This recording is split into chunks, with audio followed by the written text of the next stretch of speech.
verso sud. Andare verso sud non è la cosa migliore, ma pensate che ci sono altre due posizioni peggiori. Va bene? Significa che quello che abbiamo dobbiamo tenerlo da conto.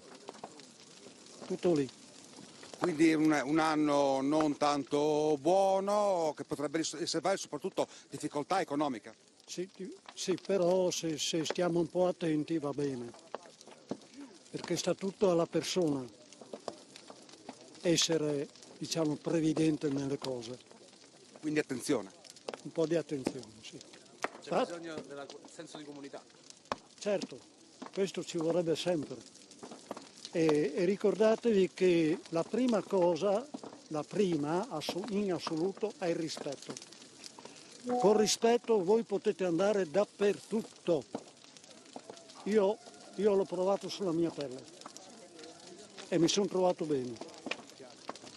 Come poteva andare peggio se fosse andato a Ponente? Se fosse andato per Rirazzo. Perché per qui va bene, no? Però vedete che non va, ossia non è in direzione